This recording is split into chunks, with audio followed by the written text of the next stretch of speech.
কিন্তু এখন এমন পরিস্থিতি হয়ে গেছে, এখন কারোর সাথে কথা বলতেও ভালো লাগে না।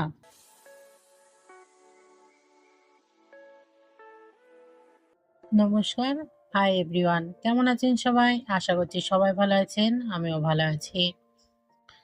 আজকে দুপুর থেকে ভিডিওটা শুরু করছি। আজকে রান্না করব সয়াবিন দিয়ে আলু দিয়ে তরকারি আর ভাত করব। আর কিছু করতে ইচ্ছা করছে না, আজকে শরীরটাও ভালো লাগছে না। আচ্ছা বলেন তো, আমার চশমা পরে ভালো লাগে না চশমা ছাড়া ভালো লাগে? আমি ওটাই খুলে দেখাচ্ছিলাম আপনাদের। আসলে আমার চশমা পরলে ভালো লাগে না চশমা খুললে? অনেকে বলে মোটা মানুষ চশমা পরলে কেমন লাগে, প্লিজ জানাবেন কেমন লাগে আমার।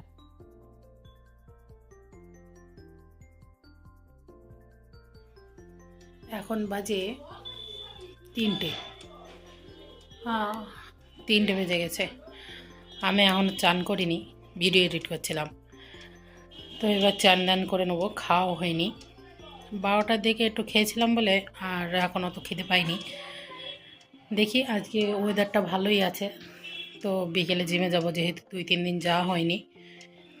কিছু ভিডিও হয়তো শেয়ার করতে পারবো। দেখি এখন যাই তো জিমে। আজকে কিছু সেরকম ভিডিও শেয়ার করতে পারিনি, কারণ সকালে মামা চলে গেছে, তো একটু ব্যস্ততার সাথে ছিলাম। দেখি এখন যাই, চান দান করে নিই, দুটো দেখি খিদে লাগলে দুটো খাবো, আর নয়তো এইভাবেই চলে যাবো জিমে। ওয়েদার যেহেতু ভালো, জিমটাও তাড়াতাড়ি করে চলে আসবো।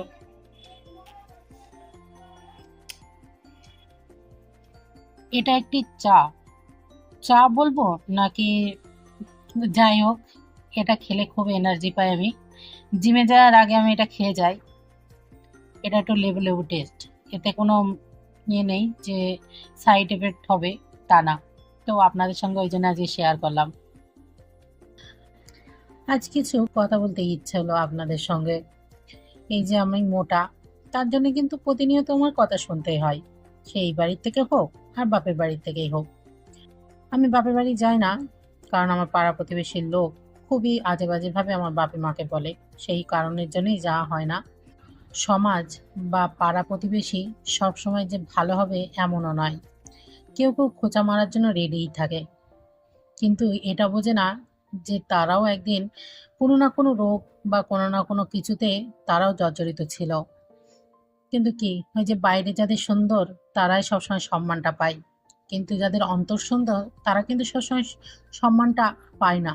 আপনারা খেয়াল করে দেখবেন, আশেপাশে এরকম অনেক মানুষ আছে যাদের হয়তো বাইরেটা দেখতে ভালো না, কিন্তু তার মনটা সত্যি খুব ভালো, কিন্তু দেখবেন তারাই বেশি অবহেলিত হয়। আবার কেউ কেউ দেখবেন যাদের চরিত্র সত্যি খুব নিম্নমানের বা তাদের মেন্টালিটি নিম্নমানের, কিন্তু দেখতে সুন্দর, তারা কিন্তু সবসময় প্রশংসা পায়। তো এইটাই, সম্মান যে সবারই প্রাপ্য, কিন্তু সেটা কজন বোঝে বলুন? মানুষের সৌন্দর্য কখনো শুধু তার শরীরের গঠনে লুকিয়ে থাকে না। কেউ রোগা, কেউ মোটা, কেউ লম্বা, কেউ খাটো, এগুলো শুধু বাহ্যিক বৈশিষ্ট্য, মানুষের মূল্য নয়। আমি একটা জিনিস বুঝি, সৌন্দর্য আজ আছে কাল নেই, কিন্তু অন্তরের যে মনের মানসিকতা, সেটা কিন্তু সবসময় একটা মানুষের ভেতর থেকে যায়। তাও দুঃখের বিষয়, আজও অনেক মানুষের তাদের ওজন বা চেহারা নিয়ে কটূক্তি শুনতে হয়। অথচ আমরা ভুলে যাই, প্রতিটি মানুষেরই একটি হৃদয় আছে, অনুভূতি আছে, আর আছে সম্মানের অধিকার। তাও কতজন করে সেই সম্মানের অধিকার? যাদের ছোটবেলা থেকে দেখছি, যাদের দেখে বড় হলাম, তারাই একসময় এমন কটু কটু কথা বলে, সত্যি শুনলেই কান্না চলে আসে। ওই কারণে আমি দূরত্ব বজায় রেখে চলি সেই সব মানুষের থেকে।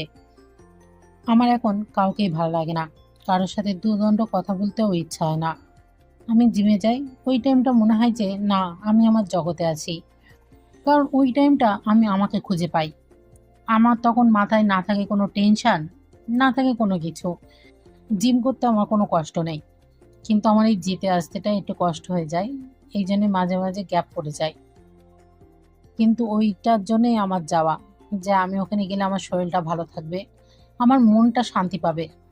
বাড়িতে থাকতে আমার এখন এক ফোঁটাও ইচ্ছা হয় না। আমি এমন একজন মানুষ ছিলাম আগে, বকবক করতে ভালোবাসতাম, পরিবারের সাথে সময় কাটাতে ভালোবাসতাম, কিন্তু এখন এমন পরিস্থিতি হয়ে গেছে, এখন কারোর সাথে কথা বলতেও ভালো লাগে না, কারোর বাড়ি যেতেও ইচ্ছে করে না। মনে হয় যে আমি চুপ থাকি, তাহলে হয়তো পরিবারে অশান্তি কিংবা মানসিক যে অশান্তি সেইগুলো থেকে একটু মুক্তি পাবো। এই জন্যেই তো আপনাদের সাথে বকবক করতে চলে আসি। জানি না আমার কথাগুলো কার কেমন লাগবে, কিন্তু আপনাদের সাথে বকবক করতেও ভালো লাগে।